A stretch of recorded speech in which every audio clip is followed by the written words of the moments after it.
Gatun was originally a small village along the banks of the Chagres River, and it appeared on the Spanish colonial maps.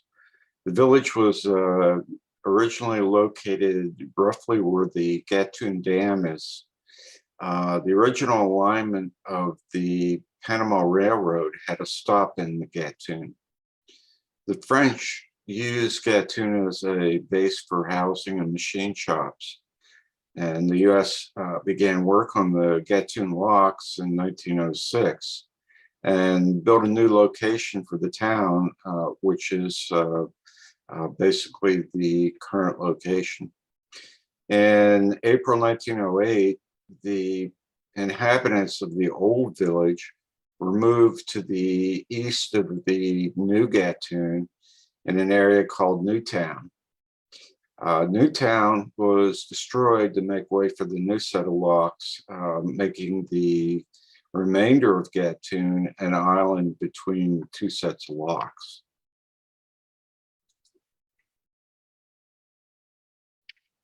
The Gatun Earthen Dam, let me back out some, runs from the locks down, across, of course, the Chagres River. And when it was constructed, it was the largest earthen dam in the world. It was constructed between 1907 and 1913. And it serves two important purposes. It controls the ever-varying Chagres River, which goes up and down based on wet season, dry season, and it creates Gatun Lake. It is possible that dirt from construction of the new locks over here was spread across the dam.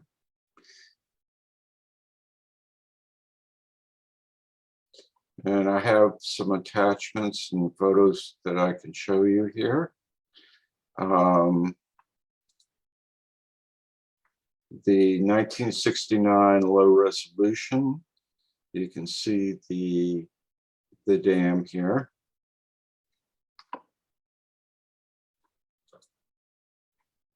And of course, this is a fragment of a CZ map, and you've got your dam, the spillway, and so forth. And there is a power station connected with the dam. And this is a photo taken in, I believe, 1969 by Bill Mack. And you're seeing like half of the dam that runs from the locks, and here's the spillway and the power plant.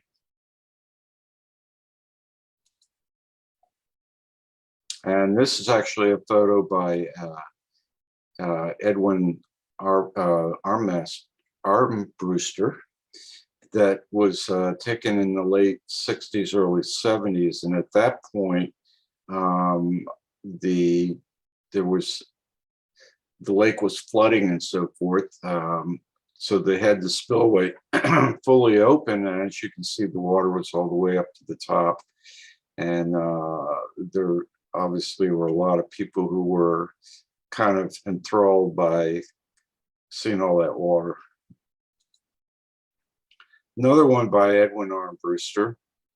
Again, the dam, the spillway, the power station, and locks in the background here. And excuse me, this would be the town of Gatun, and this is prior to the new locks being put in. And actually, you can see Fort Davis back here. Another one by Edwin Armbruster, same time period, late 60s, early 70s.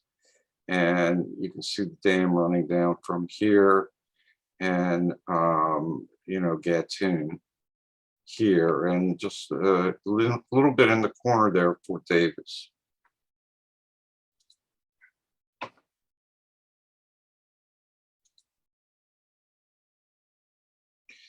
And next, talk about Gatun Lake itself. And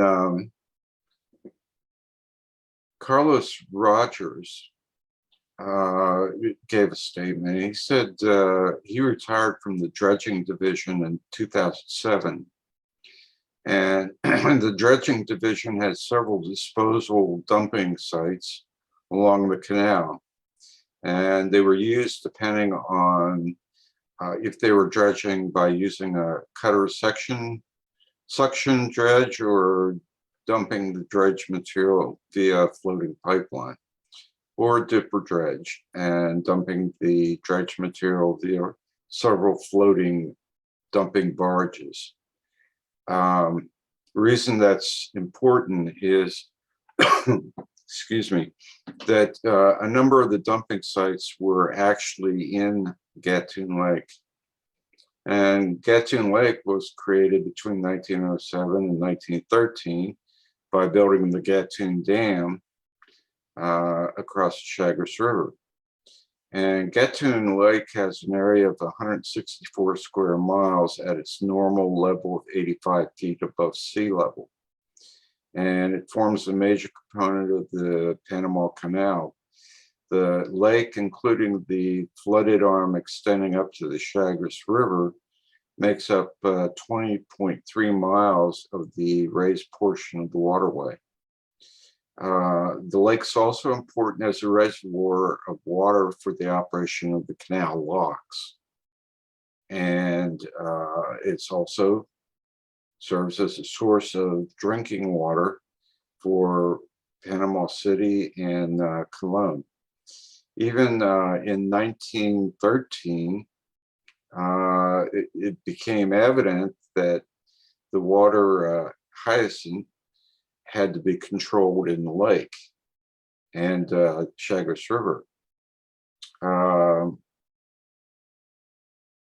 The destruction of the plant in the canal, Gatun Lake and the tributaries, was begun in March 1914.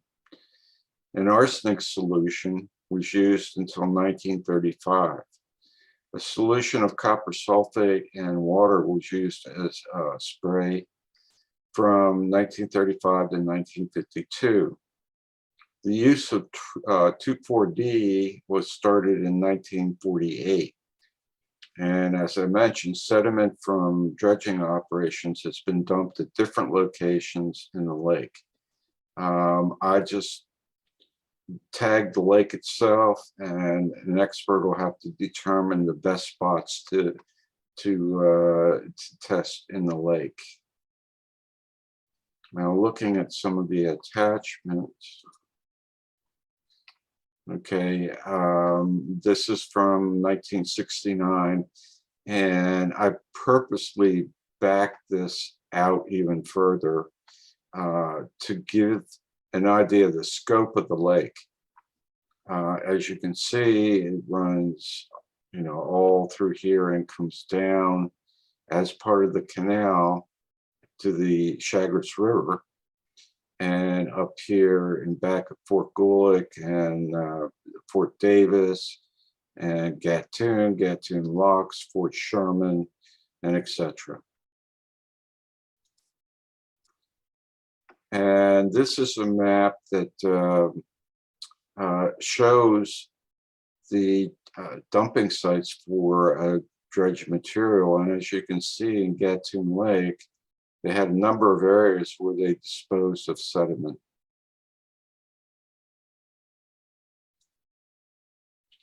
And this is a picture from 1960s and shows Gatun Lake. Now, this was, I'm not sure exactly when this photo appeared in the paper, but it shows a crew going out and spraying the water hyacinths in the in order to control them. Depending on the day, would determine what solution they were using. Because if it was prior to 1935, they're spraying an arsenic solution. If it's later, it could be the composite, or it could be 2,4-D.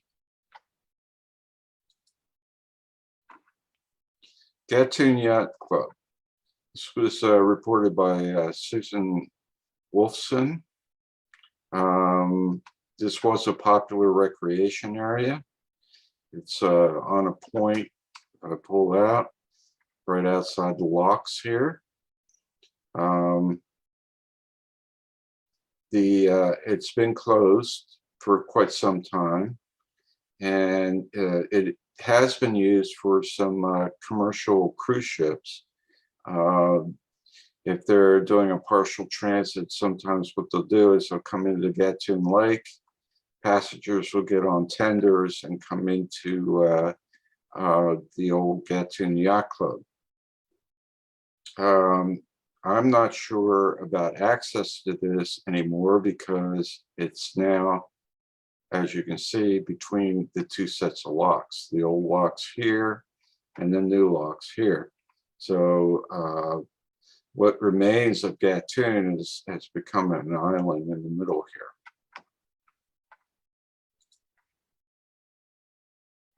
Okay, this is the 69 version. At that point, the new locks were not in, so you had access through here, but also you had a road that came up here and through, going up toward Fort Davis. It was Bolivar Highway, but that's all cut off now with the new locks. Again, a fragment of a CZ map, and they would be located down here. And as you can see, this is prior to the new locks. So you can see the roadway came up here and connected with Bolivar Highway. And the railroad also came by here, which it no longer does. And this is a picture from late 60s, early 70s, and it shows the yacht club over here. Another shot of the yacht club.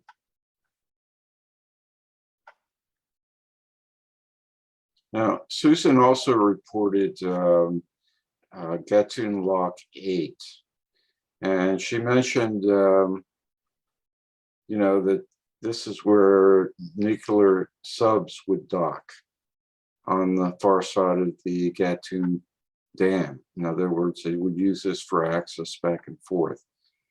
I located it, actually, I located it using one of the CZ map fragments. Or I'm sorry, it was not, it was a TTC map. And as you can see now, apparently there's some small boats and so forth that are using this as a dock area. So here we are, 1969 low resolution view. And as I said, I located it not on this map, but it's here in this area on the CZ fragment. But on the TTC map, it's possible to see Dock 8 right here.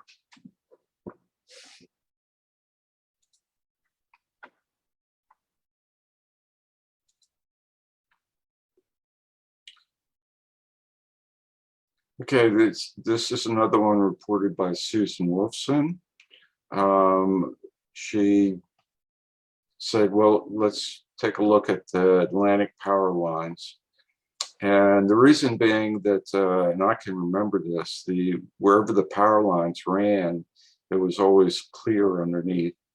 And, the vegetation was kept away from the lines. And when Susan put that on, my first thought was, I knew some that ran real near Fort Davis, but those have been moved or gone. So I looked over here, and the dam down here has a power plant, and it has lines that come out from that. And this is actually one of the lines that runs up here, and it runs up to about the new bridge, I believe. And it's along a stretch of the old S2 road. S2 road got moved. It's now running along here.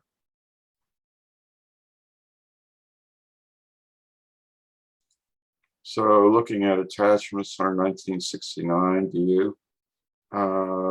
Here we are, 821 Atlantic Power Lines, and right along the old S2 road.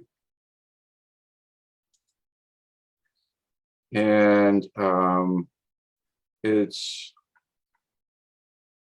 right in this area on the CC fragment.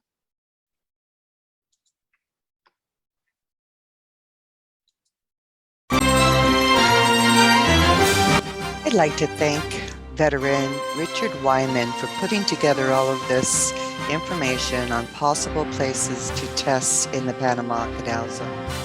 We are further than we have ever been before. We have a rulemaking request that's been granted by the VA Secretary. We have an HR 5026 bill for Panama introduced into the Congress.